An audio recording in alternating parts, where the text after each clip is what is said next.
આજનું વાતાવરણ જુઓ, એકદમ ધુમ્મસ વાળું છે બધે.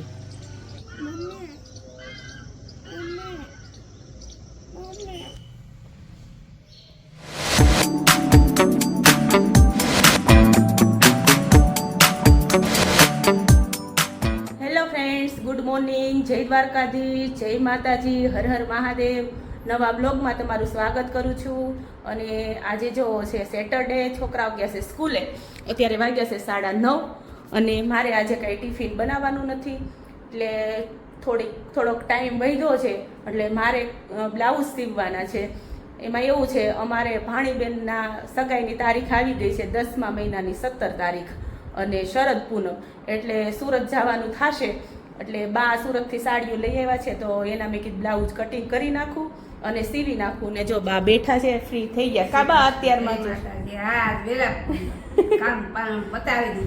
હા, વહેલા કામ થઈ ગયું છે અને વહેલા જ નવરું થવાનું જ હતું. અને હવે તો 2-3 દિવસ જ તે શ્રાવણ મહિનાના છે. આજ શનિ, રવિ, સોમવાર, બસ સોમવતી અમાસે શ્રાવણ મહિનો પૂરો થઈ જશે. અને આ વખતે તો બધાને શ્રાવણ મહિનો ઘણાને ભાગદોડમાં ગયો અને ઘણાને વરસાદના પાણીમાં ગયો. 7મ 8મ તો કોઈ બહાર નીકળી જ નહોતું શક્યું, કેમ કે વરસાદ જ એટલો હતો. એટલે બધા ઘરમાં 7મ 8મ ઉજવી છે. અને હવે મારે જો બ્લાઉઝ સીવવા છે. જો બા સાડી લઈ આવ્યા છે સુરતથી, એના માટે. એટલે બા દર વખતે સુરત જાય ને એને સુરતની સાડી વધારે ગમે, કેમ કે સુરતમાં આપણે શું થાય, પૈસા આપીએ ને એ પ્રમાણે કાપડ ને એ બધું વ્યવસ્થિત મળે. એટલે બા સુરત જાય ને ત્યારે એની માટે એ સાડી લઈ આવે. અને ન જવાનું હોય તો પછી અહીંયાથી ખરીદી કરીએ, કેમ કે આપણે ધજાજી ચડાવવાના હતા, તો તાત્કાલિક ચડાવવાનું થયું ત્યારે હું અહીંથી લઈ આવી હતી 2 સાડી. પણ પછી બા અત્યારે ગયા તો પછી લેતા આવ્યા. અને બા, તમને સુરત ગમે કે અહીંયા ગમે? મને બે જગ્યાએ ગમે, એટલે વધારે તો ગામડામાં જ ગમે. હા, વધારે ગામડામાં ગમે, કેમ કે અહીંયા શું છે, વિહાન નાનો છે અને સત્સંગ ને એવું બધું થતું હોય, એટલે બાને ટાઈમ નીકળી જાય. અને બીજું તો શું હોય કે ગઢિયાને શાંતિ જોવે, શાંતિ હોય ત્યાં બધે ગમે. અને અમને સાડી બતાવું, જો બાની સાડી, જો આ સાડી બાની છે, મસ્ત કાપડ છે, એકદમ મજાનું. મેં કીધું અત્યારે સીવી નાખું ને તો હમણાં સુરત જવાનું થાય. મારે તો કદાચ છોકરાઓને પરીક્ષા હશે, કાર્તિક ને વિહાન ને, તો મારે તો નહીં જ જવાનું થાય. પણ બા ને રોહિત ભાઈ જશે. તો જો આ કેવી મસ્ત સાડી છે, મસ્ત કાપડ એ મસ્ત છે. અને આ અમે ધજાજી ચડાવ્યા ને તો એ મારા મામાજી દીકરાની લાવ્યા છે બા માટે સાડી અમદાવાદથી.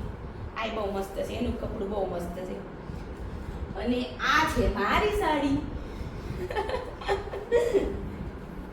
આ જો મારી સાડી છે, આનું બ્લાઉઝ સીવવાનું બાકી છે. તો મેં કીધું લાઈ લીધી છે ઘણા ટાઈમથી, પણ બ્લાઉઝ નથી સીવાનું. મેં કીધું સીવી નાખું. અને જો કેવી છે સાડી, કેજો કોમેન્ટમાં. એવું છે, બને છે ને ખંભા હાવ આમ નમેલા છે, એટલે છે ને એને ફિટિંગ આવે ને મારી હું સીવું ને તો જ નિરાતે બ્લાઉઝ પહેરે. ટેલરમાં ગમીને કંઈક બહાર દીધું હોય ને તો એ નિરાતે નથી પહેરી શકતા. એટલે ઝાઝા બ્લાઉઝ તો બાના મારે સીવવાના હોય, કોઈ દિવસ કોઈને ન સીવવાના. કેમ કે જેટલી સાડી લીધી હોય ને એટલા મેં જ લગભગ બ્લાઉઝ સીવા છે, કેમ કે એને ફિટિંગ આવતું જ નથી કોઈનું. મેં અમારી શેરીમાં એક માર્કેટિંગ માટે 2 ભાઈ આવ્યા છે ને મને છે ને એ લેવાનું કે છે. આ ગુડ નાઇટમાં મચ્છરનું આવે છે, એટલે ભાઈ પાસે થોડુંક જાણીએ. ભાઈ, આની વિશે થોડીક માહિતી આપી દો. હા, છે ને એક નોન કેમિકલ નું એક મશીન આવતું હોય, તમારે રિફિલ કે કાંઈ ન કરવું પડતું હોય. તમારે ગુડ નાઇટ ને બધા યુઝ કરતા હોય, એમાં તમારે મહિને 15 દિવસે ગુડ નાઇટ માં તમારે રિફિલ કે કાંઈ પૂરું પડતું હોય. આમાં કાંઈ નહીં પૂરવાનું, આમાં પ્લગમાં લગાડો ને તો અલ્ટ્રાસોનિક નો બ્લુ લેમ્પ થતો હોય છે. એના લેમ્પ ના કિરણથી માખી, મચ્છર, ઉડતા જીવજંતુ કોઈ પણ હોય ને એમાં ખેંચાને ચોટીને મરી જતા હોય છે.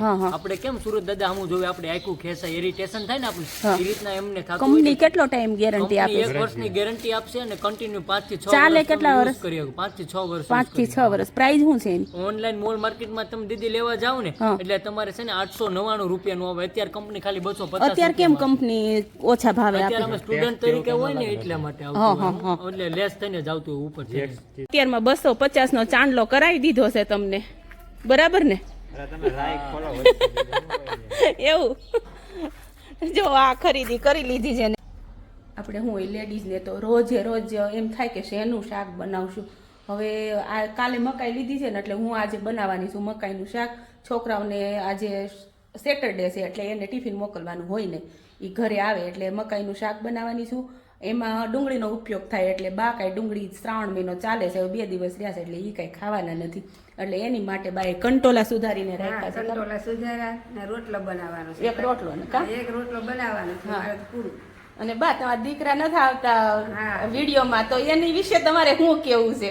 એને વિશે આવાશે, આજ આવશે કે કાલ આવશે. મકાઈ બફાઈ ગઈ છે અને જો મેં આ બટર થોડુંક લીધું છે અને એ ગરમ કરું છું અને એની અંદર મકાઈને આપણે સાંતળી લેવાની છે. આ બટર ચોંટી ન જાય એના માટે થોડોક તેલનો પણ ઉપયોગ કરશું, બટર ને તેલ બે મિક્સમાં. અને એમાં હવે આ મકાઈ આપણે સાંતળી લઈશું. બાફેલી મકાઈ છે. જો 4-5 મિનિટથી આ સાંતળું છું અને મકાઈ સતળાઈ ગઈ છે. હવે એને એક બાઉલમાં કાઢી લઈએ. મકાઈ એક બાઉલમાં કાઢી લીધી છે અને વઘાર માટે મેં તેલ મૂકી દીધું છે અને લસણ અને મરચાંની પેસ્ટ બનાવી છે, ટમેટાની ગ્રેવી બનાવી છે, ડુંગળીની ગ્રેવી બનાવી છે અને ટમેટા પણ થોડાક સમારીને રાખ્યા છે. અને આ તો આપણે હોય જ તે મરચું, ધાણા જીરું, હળદર ને મીઠું, આટલી વસ્તુ મેં રેડી કરીને રાખી છે. અને હવે કરવો છે વઘાર. ગરમ થઈ ગયું છે અને લસણ અને મરચાંની પેસ્ટ નાખી દેશું. અહીંયા રાખો બા જો વિડીયો શૂટ કરે તો બા વિડીયો બનાવે છે. અને આ ટમેટા ઊભો રહે થોડીક વાર. આ ડુંગળીની પેસ્ટ એડ કરી દઈશું અને આ ટમેટાની પેસ્ટ, આ ગ્રેવીને થોડીક વાર ચડવા દઈશું મીઠું નાખીને. મીઠું જો કે આમાં આપણે બાફમાં નાખ્યું છે, આમાં થોડુંક મીઠું નાખી અને ચડવા દઈશું હળદર મીઠું નાખીને. હવે ગ્રેવી ચડી ગઈ છે, એમાં આપણે આ કાજુનો ભૂકો મેં કરીને રાખ્યો છે, કાજુ એડ કરી દઈશું. લાલ મરચું, જો કે આપણે એક લીલું મરચું નાખ્યું છે, પણ લાલ મરચું સ્વાદ પ્રમાણે જેટલું તીખું ખાતા એ પ્રમાણે નાખવું. અને લાલ મરચું અને ધાણા જીરું.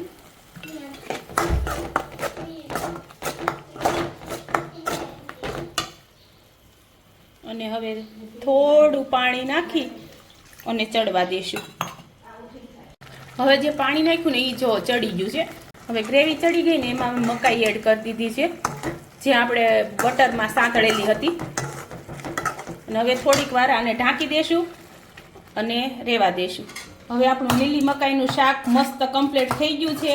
અને આમાં તમે ગરમ મસાલો જો ખાવો હોય તો ખાતા હોય ને તો એડ કરી શકો. મેં તો ગરમ મસાલો નાખ્યો નથી. અને હવે આમાં આપણે ચીઝ એડ કરી દઈશું. ને આ લીલી મકાઈનું શાક મારા કાનાને તો બહુ ભાવે છે, બહુ મજા આવે અને બહુ સરસ બને છે. ને અત્યારે લીલી મકાઈ બહુ સરસ બધી આવે છે, તો પણ તમે પણ ટ્રાય કરજો. વિહાન અને કાર્તિક આવી ગયા છે. હા, એમાં શું આવે છે કાના? મેળો. ઠીક. હા, મેળો છે. મેળો તો આપણે તે હમણાં ભાદરવીનો થશે બાબરામાં. અમારે બાબરામાં હવે ભાદરવીનો મેળો થાય છે. ભાદરવી અમાસથી ચાલુ થાય, 3 દિવસ રહેશે મેળો દર વખતે. વરસાદ ન હોય તો 2-3 દિવસ રહે, નહીતર તો 1 દિવસનો પહેલા તો મેળો થતો હતો. અને હવે 2 છોકરા આવી ગયા સ્કૂલેથી અને અમે બેસી ગયા છીએ જમવા. શું બનાવ્યું છે કાના? તને તો ખબર નથી કાંઈ. સ્મેલ તો છોલે કુલચેની આવે. છોલે નથી ભાઈ, તો શું છે? મકાઈની સબ્જી છે. હા, કઈ સબ્જી છે? મકાઈની જ તે, લીલી મકાઈની. અચ્છા, લીલી મકાઈ. હા, કેવું બન્યું છે? મસ્ત ને? મસ્ત.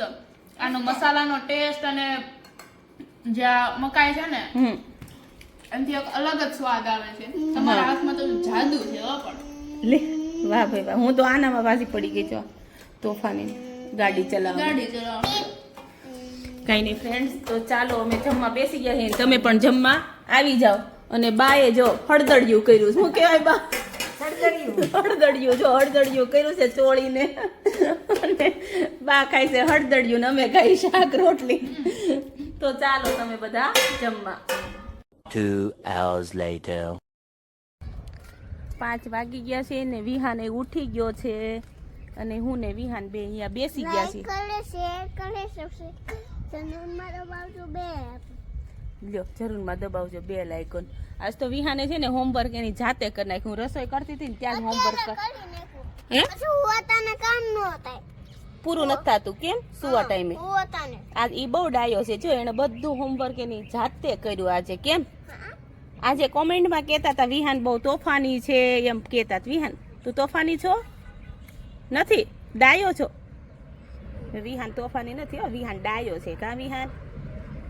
ગઈકાલના વિડીયોમાં કોમેન્ટો ઘણી આવી કે રોહિતભાઈ વગર ગમતું નથી, એને મનાવો.